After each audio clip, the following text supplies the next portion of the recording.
ప్రధానమంత్రి నరేంద్ర మోడీకి డిఎంకే తమిళనాడులో ఒక ఆసక్తికరమైన పేరు పెట్టింది, మిస్టర్ 29 పైసా అని. సో పేర్లు సింబల్స్ ఎంత ముఖ్యమంటే ఏ సింబల్ అనేది 1,00,000 మెసేజ్ల కన్నా కూడా ఎక్కువ పవర్ఫుల్ మెసేజ్ ఇస్తుంది. అందుకే సింబాలిజం అనేది అంత కీలకం. సో చౌకీదార్ అది నరేంద్ర మోడీ ఇచ్చినటువంటి నినాదం. సో ఇలా ప్రతి స్లోగన్ కూడా చాయ్ వాలా ఇలాంటివన్నీ కూడా ఒక పర్సన్ను, ఒక పర్సనాలిటీని, ఆ పర్సన్ చుట్టూ ఒక నరేటివ్ను బిల్డ్ చేసే ప్రయత్నం. తమ సొంత పార్టీ వారైనా ప్రత్యర్థులైనా ఆ రకమైన నరేటివ్ను బిల్డ్ చేస్తారు. అందుకే మీరు గమనించండి, పవన్ కళ్యాణ్ను జగన్మోహన్ రెడ్డి ఎప్పుడు మాట్లాడినా దత్తపుత్రుడు అని మాట్లాడతారు. ఇటీవల పొత్తుల నేపథ్యంలో తెలుగుదేశం వాళ్ళు త్యాగశీలి అని ఒక నరేటివ్ బిల్డ్ చేస్తున్నారు.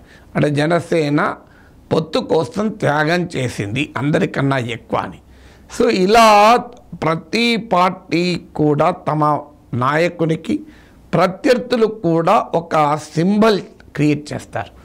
అలా మోడీ పట్ల డిఎంకే క్రియేట్ చేసిన సింబల్ మిస్టర్ 29 పైసా. సాధారణంగా ఈ సింబల్ కేవలం అట్రాక్టివ్గా ఉండడమే కాదు, ఈ సింబల్ పాలిటిక్స్ కూడా లింక్ అయి ఉండాలి.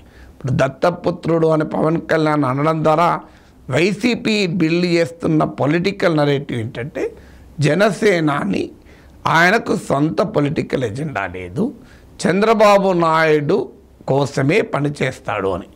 అలా చేయడం ద్వారా కాపు ఓటు జనసేన వెనకాల ర్యాలీ కాకూడదు అనేది బీజేపీ లక్ష్యం, వైసీపీ లక్ష్యం. ఇలా ప్రతి సింబల్లో కూడా ఒక పాలిటిక్స్ లింక్ అయి ఉంటుంది. చౌకీదార్ అని మోడీ తనకు తానుగా సింబల్ ఇచ్చుకోవడం ద్వారా తాను అవినీతి వ్యతిరేక రాజకీయాలు నడుపుతాను అని ఒక నినాదం ఇవ్వడం. సో ఇలా ప్రతిసారి కూడా ఒక పేరులో కూడా ఒక పొలిటికల్ నరేటివ్ ఉంటుంది. ఆ పొలిటికల్ నరేటివ్తో లింక్ అయి ఉంటుంది ఆ పేరు.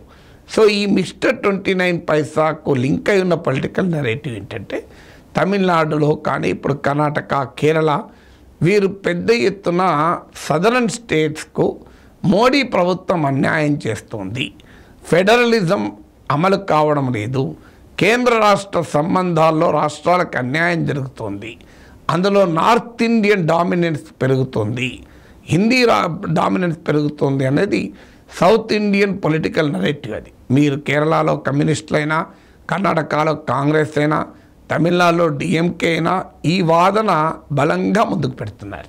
సో అందువల్ల ఈ పొలిటికల్ నరేటివ్కు లింక్ అయి ఉన్నది మిస్టర్ 29 పైసా. డిఎంకే చెప్పేది ఏంటంటే తమిళనాడు నుంచి మోడీ ₹1 తీసుకుంటే 29 పైసలు మాత్రమే తిరిగి ఇస్తున్నాడు అని. వాస్తవంగా టీఆర్ఎస్ కూడా బీజేపీకి వ్యతిరేకంగా, బీజేపీ బాగా ఊపులు ఉన్నప్పుడు ఈ పొలిటికల్ నరేటివ్ వాడింది, కానీ ఇలా పేరు పెట్టలేదు. తెలంగాణ ఇచ్చేది ఎక్కువ, తీసుకునేది తక్కువ అని చాలాసార్లు కేటీఆర్ మాట్లాడేవాళ్ళు. డిఎంకే వారు ఇంకో అడుగు ముందుకేసి 29 పైసలు అని చెప్పి మోడీకి పేరు పెట్టడం ద్వారా తమిళనాడుకు మోడీ అన్యాయం చేస్తున్నాడు, కేంద్ర ప్రభుత్వం అన్యాయం చేస్తుంది, డబుల్ ఇంజన్ సర్కార్ అంటే ఇది తమిళనాడు నుంచి డబ్బులు తీసుకెళ్ళి యూపీలో ఖర్చు పెట్టడం అని, అక్కడ యాంటీ హిందీ సెంటిమెంట్ కూడా ఉంది కనుక దాన్ని కూడా రంగరిస్తున్నాడు. చూడండి, ఇది క్రియేటివ్ కమ్యూనికేషన్ పాలిటిక్స్లో మిస్టర్ 29 పైసా అని పేరు పెట్టడం ద్వారా ఒక బలమైన political narrative, Tamil assertion, South Indian assertion, regional assertion, ప్రాంతీయవాద అస్తిత్వాన్ని బలంగా జనంలోకి తీసుకెళ్లే ప్రయత్నం డిఎంకే చేస్తోంది.